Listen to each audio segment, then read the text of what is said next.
KCTS-TV presents a visit with George Pocock, one of a series of programs to provide a Seattle profile. Our host is Hoag Sullivan. Hello. Welcome again to Seattle Profile, the program we discuss with distinguished citizens of Seattle, their careers and their part in helping our area grow. And tonight, we're on sports with the definite emphasis on rowing, and of course that means our guest is Mr. George Pocock. Welcome, George, to Seattle Profile. Thank you, Sullivan. Am I safe in assuming that you are not first-generation shell builder and oarsman? You're absolutely safe. I'm the third generation in the same industry. And your headquarters prior to coming to Seattle was where?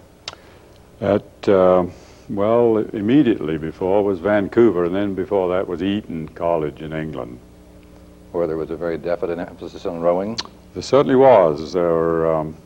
Eton is a prep school of 1,100 boys, and they had 650 shells, and my dad was the head boat builder. And these shells were of varying sizes? Yes, for the different seasons. They take their rowing in seasons. 8s first, 4s next, pairs next, and then singles. And when the singles get going, you can almost walk across the river on singles. And most of this was intramural rowing within the school yes, itself? Yes, there's only one outside race, and that was one at Henley for the 8. And this was not the regular Henley regatta that we think of as such, was it? Oh yes, the big Henley regatta. They competed in the ladies' plate, was the name of the race they competed in, for colleges. And this is the race, I guess, that had certain restrictions over a period of time. Oh, yes. Who could enter it was absolutely amateur, that they would not allow artisans in it, like blacksmiths or carpenters or bricklayers, because they would naturally be stronger.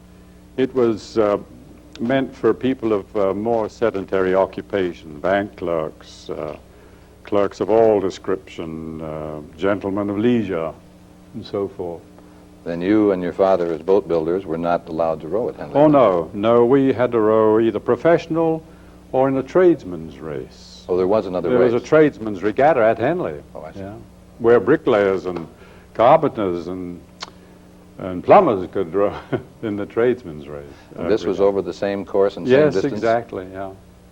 But I suppose with different weather conditions, you couldn't compare times. Well, actually, they're not so slow. They were mighty strong people there. Now, of course, the regatta's open to anybody. They've taken down the bars. And, in fact, one of the biggest entries, or one of the strongest entries, was a crew of dock workers. Yes, sir. Wasn't there a fellow named Kelly from Philadelphia that helped break down some of this barrier? Yes, Mr. Kelly, Jack Kelly Sr. He was a bricklayer, and he was disqualified. Simply because of the rules. They would not break the rules. It's too bad, because Mr. Kelly was a very fine scholar. His son won it in later years, and even so, I think, well, the restrictions have been taken off when young Jack won it, yes.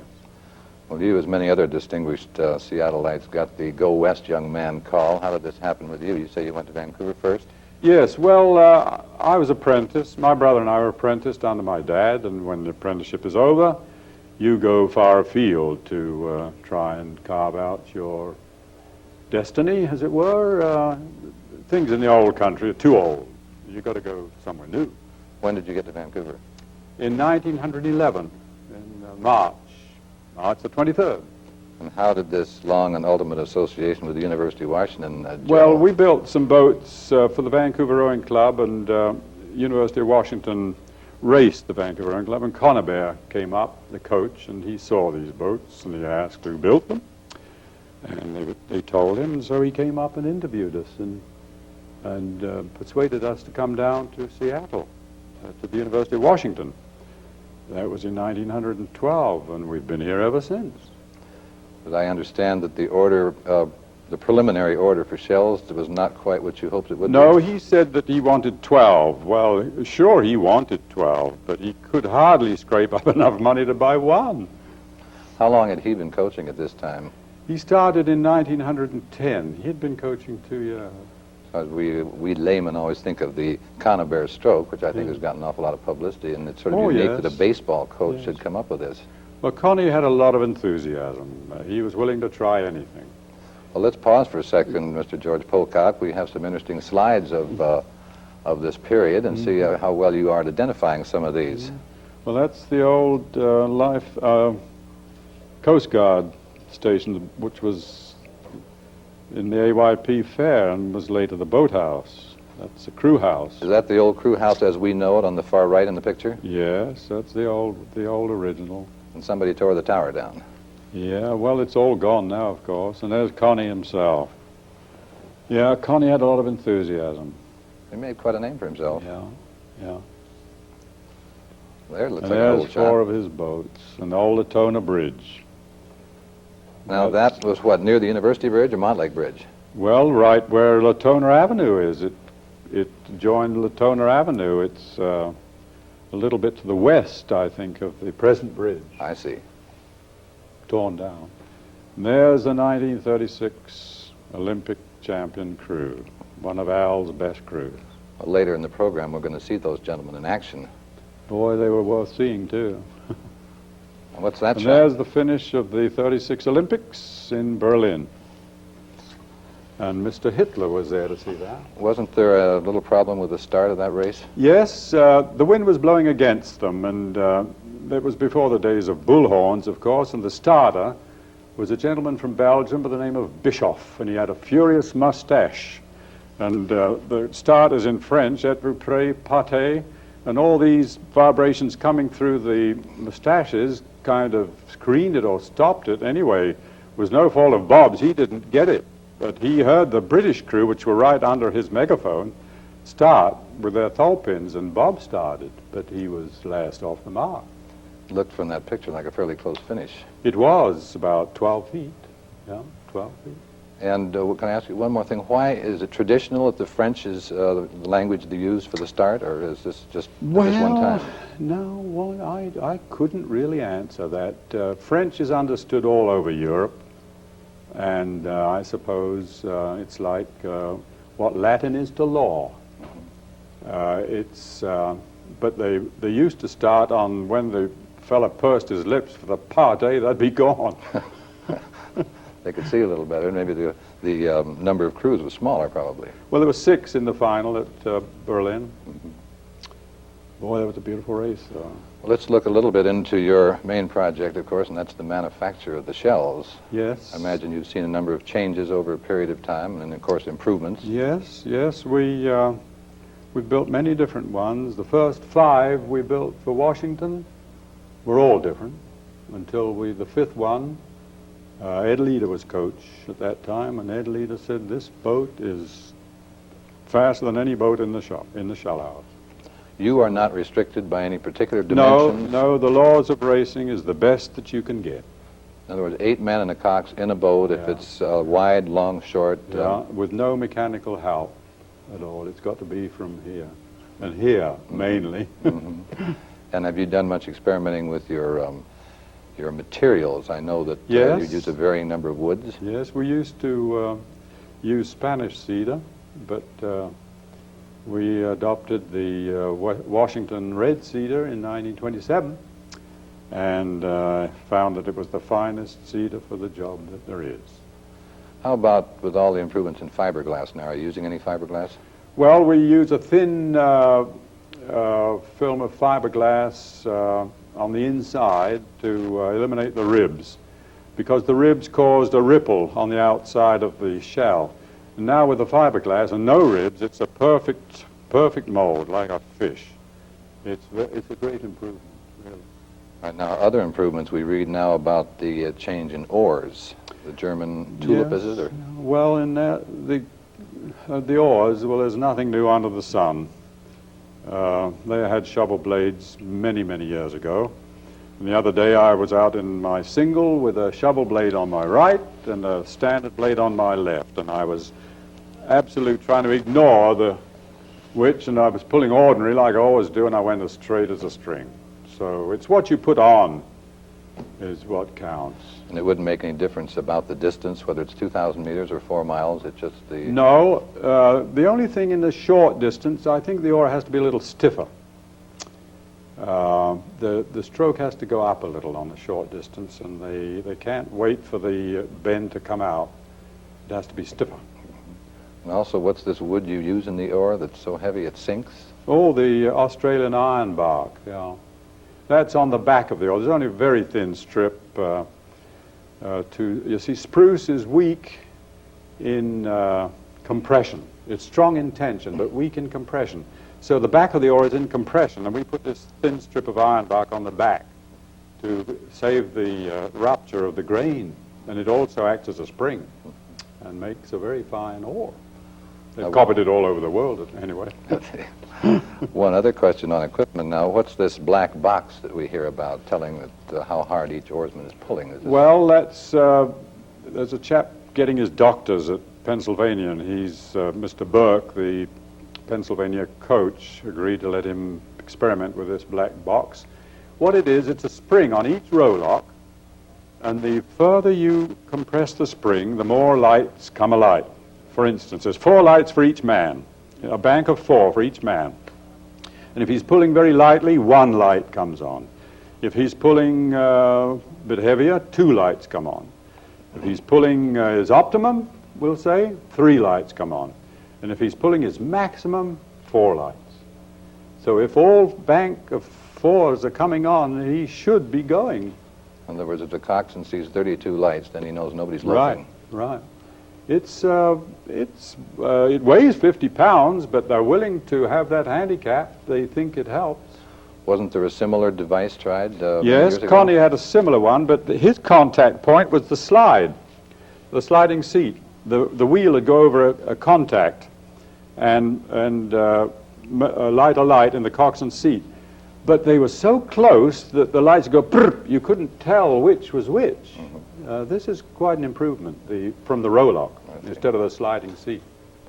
Also, I think you did a little work for our track coach, didn't you, in the way of manufacturing some equipment? Well, we built some javelins, 1930, around in there, 31. Seems to me I read in your scrapbook that the comments on this equipment were excellent, and they fulfilled everything that was wanted by the track coach. Yes, it was an interesting, more or less of a hobby, really. We didn't go into it very deeply. In fact, as soon as the shells got coming again, why, we dropped it. Where all of you sold your shells? Practically all over the world, haven't you? Yes, we've sold them in Japan and Sweden and Brazil and Canada, of course. We used to sell a lot to Cuba before Castro. And we have sent them to New Zealand, too. I know one story I knew that I think I should tell, that when UCLA started rowing, they ordered 2 shells, and I think you changed the number to 3 and made 3 shells for them and charged them for 2. Am I right? Well, that's true. I realize the importance of rowing in college.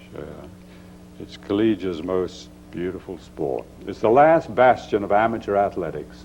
Now, they're not my words. That was Bud Wilkinson at the Stewards Regatta at Syracuse. He was the main speaker. And he said, rowing, the last bastion of amateur athletics. There's no ringers in rowing. Well, just in a second now, we're going to take a look at that crew we saw a little while ago in action. Good. I think if you remember, in 1936, we had a Rose Bowl team, and our basketball team went to the Olympics, and we had Jack Medica. Yeah. And then, of course, we had the 1936 crew that I think was, as you say, one of the finest.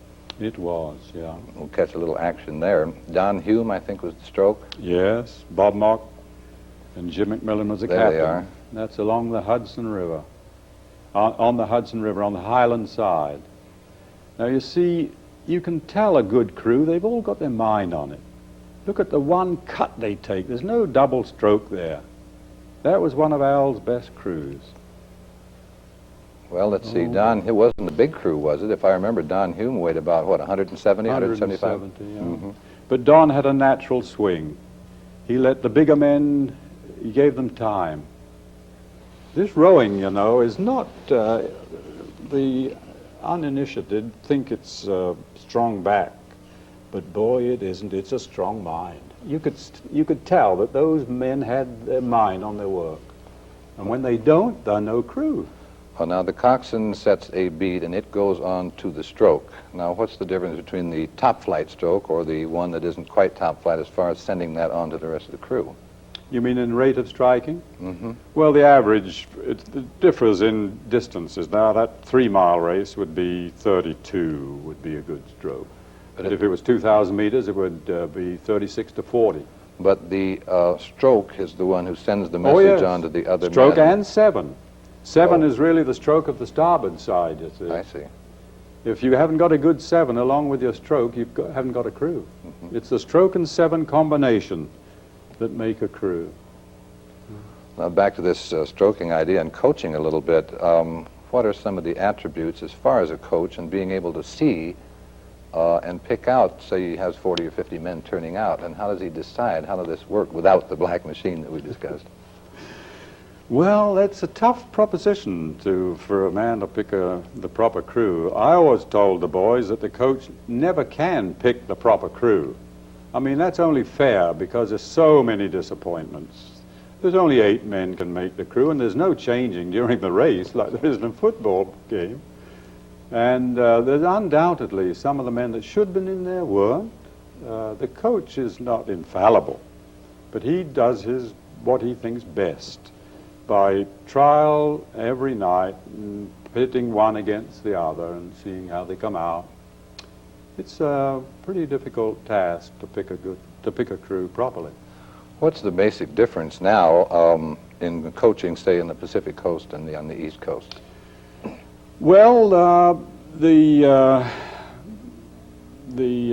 rowing, I think, on the coast now is not of the caliber it used to be. There must be something different because, I mean, we've had 16 years without a win in the big race. And it might be, I don't know now, but it might be because when they go back east, they're in a hotbed of professionalism. They're full-time employees, the coaches. And here they don't pay enough to have a man full-time. Are there any full-time coaches on the Pacific Coast? Well, there's one this year, I think, John Bissett, I think, at UCLA. Mm-hmm. I think he's full-time. But I believe that might have something there must be something, because I know down at the shop, if there's anything goes wrong, we always say, well, there's a reason. Mm-hmm. So there's a reason when... Well, also, it seems to me with our Lake Washington Rowing Club and our Green Lake, isn't there more rowing? It seems to me a boy can come to school now with 1 or 2 years experience where in past years he couldn't do that. Of course, it isn't always acceptable. It's all right if you've got the coach that teaches them the fundamentals that the coach in a subsequent university uses. Mm-hmm. That's all right. Be swell. I want to get that coaching business, I want to get the record straight, Mr. Sullivan. You know, I was never coach at University of Washington, like the paper said. I built their boats, their shells from 1912 on, and the only time I coached was in 1948. Al wasn't going to England, and he said, George, will you look after this 4-oared crew for me that's going to England?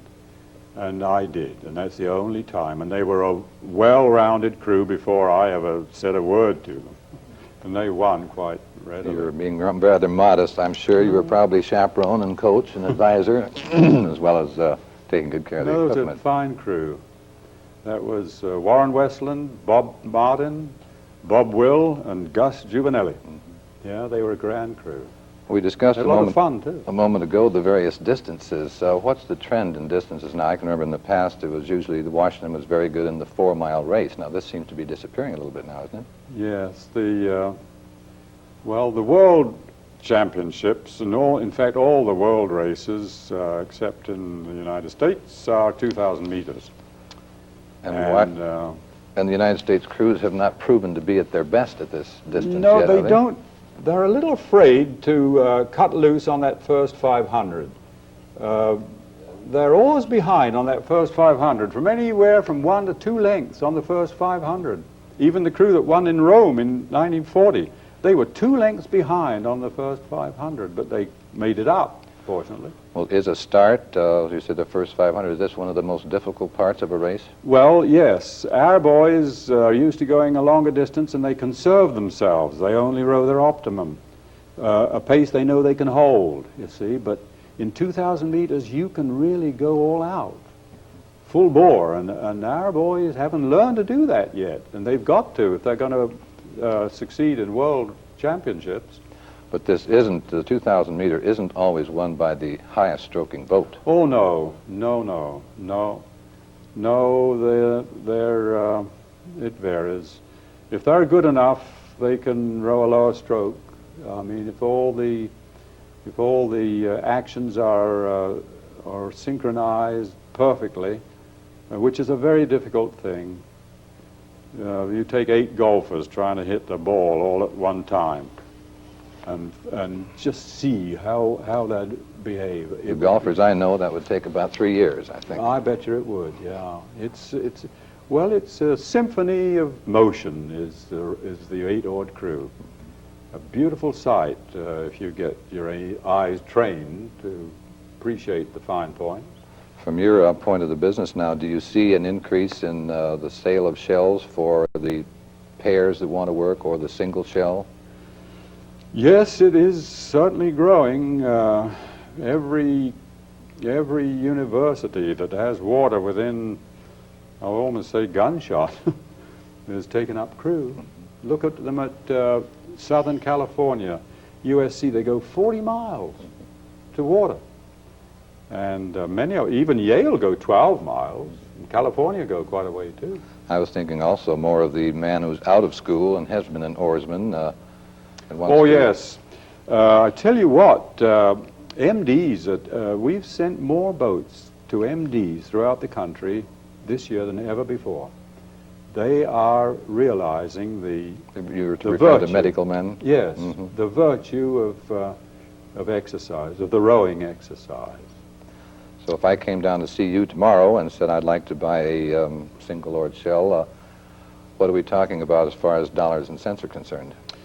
Well, a wherry, which is a practice boat, costs $400. And a single racing shell, which we don't recommend unless you're going in for racing because it's a very delicate thing, would cost you $550. You mentioned the delicacy. I hope you wouldn't order one. Well, I think with my skills, I probably would want a little wider boat. Yeah. But you mentioned the thickness of the shell. What is the thickness of the hull, we'll say, of the 8-oared shell? The 8 is 11/64. That's a 64th under 3/16. And a single is 1/16. Now, that isn't plywood. That's one thickness. In other words, I have to be awfully careful when I put my foot in that boat. It's in the right place. Yeah. You see, rowing is all naturally human effort. And a man is rated at 1/10 of a horsepower. And in an 8, that only makes 4/10 of a horsepower. And they can get, on a sprint, they'll get 16 up to 20 miles for a little way. And for 4/5 of a horsepower, that's pretty good. In 15 to 20 miles an hour in speed? Yeah. For a short distance, they couldn't keep it up, of course. But the power in there is so small that they've got to conserve every bit of it.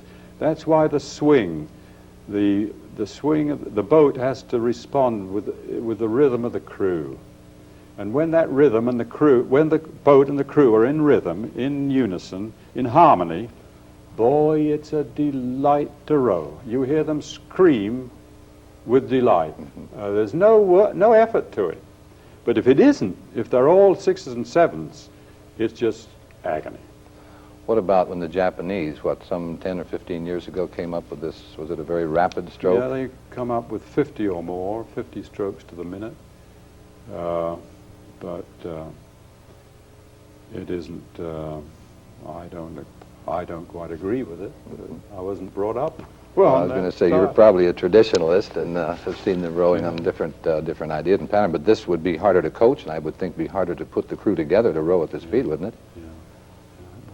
Didn't you, or I read in one of your scrapbooks that you predicted at one time one of the major races which had been won at 36 or 37 would be won by a much lower stroke? Yeah, I told Tom Bowles that they were rowing up to 36 all the way on a 3 mile, and Tom said, I believe we've got to go up to 36. And I said, Tom, One of these years it'll be won at 28, and the very next year Cornell did win rowing 28. Mm-hmm. So if the crew's good enough and they're coached well in every fine point, and their hearts beat as one. Not only oars hit the water as one, but their hearts beating as one, and they all like each other. That's one of the... If there's one man in there they don't like, you don't have a crew. Mm-hmm. They've all got to like each other, and then the boat goes. Where all of your travels taken you as far as... I know you've said you've been to Rome, you've been to the Olympics, I imagine, several times. Yes. Or have you missed one? I'll put it that way. Oh, yeah, we missed Tokyo. Uh-huh. Well, I'm getting a little bit... well, I don't know. I'd still enjoy it, of course, but it was busy. We were very busy, and we have to put that first, I guess. Business before pleasure. Did I not see recently that you were elected to the Helms Hall of Fame? Yes, that's true. I suppose that's the first boat builder that's been... There's coaches and oarsmen galore. But they finally decided to put a boat builder in there. I don't know what he's doing in there. I'm sure it's an honor well deserved. Well, I appreciated it, yes. Knowing you fellows who stay young, you're always looking ahead. What have you got in mind? Any thoughts now for any new products that you're looking at? Are you just going to stay with the boats? Oh, yes, improving the boats, always improving. I know one thing, to go back for a second, your experience in boats has not always been limited to the shells, has it? The sea sled, remember? Oh, yes. We built sea sleds right after the First World War for Mr. Boeing, and there was nothing else to do, you know, right after the war. They're building furniture and sea sleds and gadgets in the machine shop. And every time Mr. Boeing came down, we thought he had the key, because there's only a couple of dozen of us left. And he was interested in the sea sled, and he was in the shop one afternoon. He seemed to be very, very happy. He was sitting on the bench, as a matter of fact, swinging his legs, and I thought, well, I'll try, and I'll ask him. So I did. Mr. Boeing, must be a problem for you to decide whether to shut this place up or not, because we think you're going to shut it up every time you come down. He said, oh, indeed, no. He said, I'm prepared to run it like this with a nucleus for a new start for 2 years. And after 2 years, we'll never look back. And how right he was. And he was the only one that had that faith. Nobody else did. But he was sure of it, because he was pouring money into it. I was going to say, how timely for tonight's program with Boeing's 50th anniversary. You were there practically at the beginning then. Yes, in 1916. Mm-hmm. Yes, we built the floats. You were making the pontoons? Yes. Yeah. And everyone arrived on time, is that right? Yes, we had the whole batch of pontoons made before there was a ship built, actually. Well, then you've gone from shells to pontoons to sea sleds and back to shells. Yes, and oars, of course. Giving all of us the finest of equipment. Well, we hope we are. We always try. I know I sent one to New Zealand a couple of weeks ago, and honest to Pete, it really, I shouldn't say this, but it really was a beauty. The best you've ever made, huh? Yes. Yeah. Well, Mr. George Pocock, our time is up, so I want to thank you very much for joining us here on Seattle Profile. Thank you, Mr. Sullivan. It's been a great honor. Thank you. So for now, good night.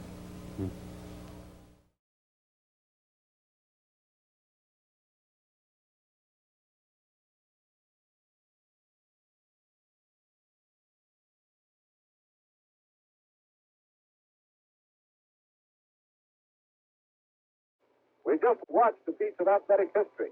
There's no question about it.